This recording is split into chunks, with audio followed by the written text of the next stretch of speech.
So 3D shape detection with RANSAC, let me give you a very clear understanding and then going on to the code to make it work. So very briefly, RANSAC, how does it work? We have, as you see here, a certain amount of iteration on our point dataset, in our case a 3D point cloud, and the goal will be to find the specific iteration that finds a specific shape, right? That minimize some kind of score. And to make it even simpler, we have three main steps. The first one is to choose a geometrical model that fits a tiny random sample from our dataset, in our case, 3 points. Then the second stage, right, when we define a plane, is to estimate how good the fit is by checking how many points are close to the surface of interest. Iteration 1 was 2243, iteration 2 here is 3264, and then we continue that until we have a certain amount of iteration, that's the parameter, and we keep the plane that maximizes the inline count. So this is called inlier vs outliers. Okay, so this is out of the way. Now, how do we do that with actual code? So this is going to go into 9 stages that you find here, but let me break that down step after step. So stage 1 is to import our library. Before getting heads on, if you feel like we start from a place that feels unfamiliar, please check out the video just down below to set up really quickly your 3D Python environment with Anaconda and the various libraries in here. So we import only 2 libraries, which are import numpy as np and import open3d as o3d. And that is it. As always, right click, set console directory, save your file and execute. Now let's move on to stage 2, which is generating a synthetic dataset. Now the second stage is to generate a synthetic point cloud. So I will open that and comment a bit what I wrote in here. So I will take 1000 points, I will create points on a plane, okay? And I will add some random noise along the z coordinate. I do the same thing with a sphere and add some noise. After that, I stack the plane point and the sphere point into one point cloud that I then transform with Open3D as an Open3D object, and I visualize that. So when I do that, what is happening is we get this very nice rendering, right? Where we have some points in here with some noise and sphere, but you see that it's very noisy. And let me execute that again to showcase the randomness effect, right? So if I were to push out a bit the number of points, let's say 2000, and re-execute, this is what we will have. All right, so this worked perfectly nicely. So now let's move on to stage 3, which is defining RANSAC functions. Inside of our third step, we will define our RANSAC function. So if you remember from the little explanation that I give, there's 3 main steps, but I divided them in 4. So first we randomly sample 3 points, that is for a plane. Then we compute a plane equation. So this is our shapes to which we want to highlight if we have inlier or outliers. We compute the distance of all points to the plane and we count the inlier. In the case the inlier or the length, the number of points defined as inlier is above what we keep as the best inliers, then this is the new plane, okay? And that's all we do. With the sphere, this is the same thing, except we randomly sample 4 points and we want to have a sphere equation and distance of all points to the sphere surface, and we count the inlier. So I fill that all in and I execute it. And now we have our functions defined for detecting spheres and plane. Let us go on to stage 4, which is running RANSAC for 3D shape detection. Now let's apply that, right? So first off, we will find plane using RANSAC, and then we'll find sphere using RANSAC in our point cloud. So this is what I'm executing. And as you can see, I have now my plane equation and my sphere equation.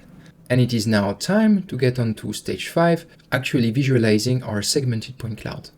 Okay, time to visualize our result. So in here, basically what do?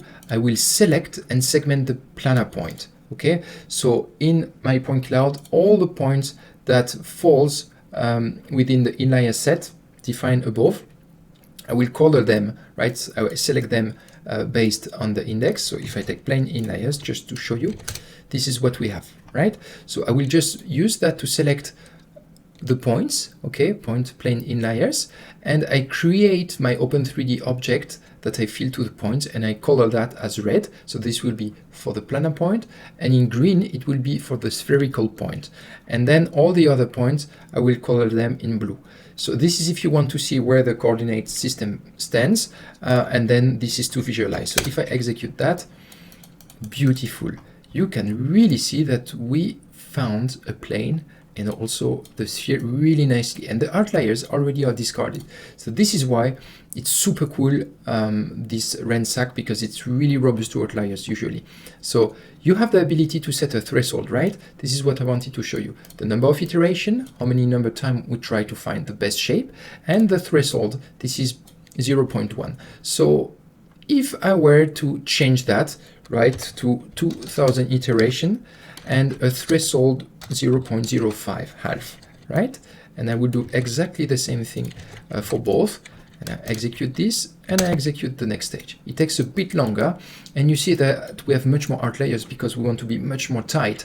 And the opposite, right, being less tight. So if I were to put 0.5 and again 1000 iteration to go quicker, let me execute and execute that. You see that we have almost all points that are taken, but this is the effect that I wanted to showcase. This is basically taken as a sphere for some reason because your threshold was set much too high. And in red, you remember this is the plane point, and you see that the planar shapes was found really not correctly. So this is why it's important to adjust the parameter, and we'll talk about some perspective afterwards. So let me push it back. What did I had 0.1? I think it was working pretty tightly. Let me execute. Yeah, it's pretty tight, except you have some points under the sphere that are taken away. Yes, because we ran one after the other. So it means that if this is already part of the plane, we'll not display that as in layers. So I will push it a bit more like this and run it again. Yeah, no, I'm not super satisfied with this. This is why having a higher number of iteration usually says that you have something a bit more robust. So for the sake of experiment and moving on, let's keep it this way. Okay, great. Let's move on to stage 6, which is generating a 3D shape. That we have that working, let's move on to creating the function to generate the 3D shapes. And for that, we want to define the plane and the sphere. So the plane, I just wanted to show you that you first need to create a grid of points on the plane, you compute the z coordinates, you create the vertices and triangles, and you create an open 3D mesh, and then you return the mesh. And you do the exact same thing with a sphere, which makes it super handy. So just think about how I design these functions. You can see that I pass in the plane params, and then after I get from that a, b, c, and d for the planar equation. I give also a size to my plane and a resolution. The same thing goes with the sphere mesh. The resolution will really handle how many vertices you want to create, basically. So let me execute that. You can leave it as it is and maybe create the mesh representation just afterwards. Right, time to move on to stage 7, which is creating a 3D mesh. So for that, very simple, we have already an open 3D mesh object. We just paint that with a uniform color. So for the plane mesh, we'll create a plane mesh from the plane params, and here we'll create the sphere mesh from the sphere parameter, right, using the function above, and we will draw the plane cloud, the sphere cloud, the other cloud, the plane mesh, and the sphere mesh, and we show back and forth, and this is what you have. So already at this stage, this is fantastic. You generated synthetic point cloud, and you were able to generate a mesh shape, so have 3D shape detection and also fit, so go on to 3D reconstruction, and this is pretty nice. We're almost there, stage 8, where we optimize by computing oriented plane. What about the plane? If you look, the red plane, aside from not being the most perfect plane, fitted because of the number of iteration, I will guess, it's very short. It doesn't take into account the distribution of all my red points, and this will be something that I want. So I will give you an extra to optimize and create an oriented plane. And for that, I will boot onto principal component analysis by finding principal directions. If you don't know what that is, I encourage you to look at the other video called PCA for 3D point clouds that will help you use principal component analysis. Again, we have the plane linear points. We project our points onto a plane. This is what we are going to do. And then we perform PCA. So we have our plane, we project them onto it, and we perform PCA to find the principal direction of the plane. Once this is the case, we calculate the direction of the maximum variance into a direction, and we recreate with the same code as before the new plane. We create the Open3D object and we return a mesh. And finally, let us export our final mesh. So this brings us to the last stage, which is exporting our final mesh representation. In this case, I will just show you how you visualize it, but exporting is just creating mesh geometry and you export as PLY.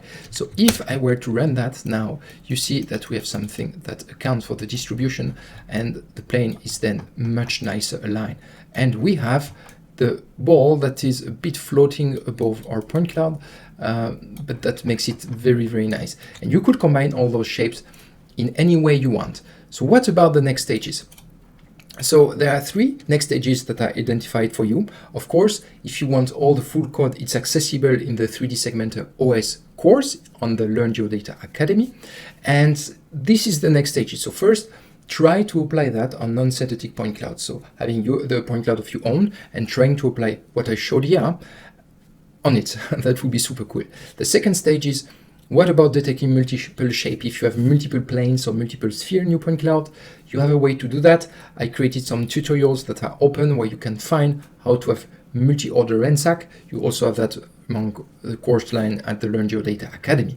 And then finally, if you want to have automatic parameter setting, which is a super, super powerful way to define stuff, again, I encourage you to look out maybe one article that I wrote in 2019 that showcase how you can have this kind of heuristic-based computation that alleviate the computation of parameters. So fantastic, congratulations. You went through this 9-step to generate 3D shapes based on a point cloud data distribution. Now you can extend, as we saw, with the various perspectives. I just cannot wait to see what you are going to create with that. Let's see each other in the next tutorial. Bye-bye.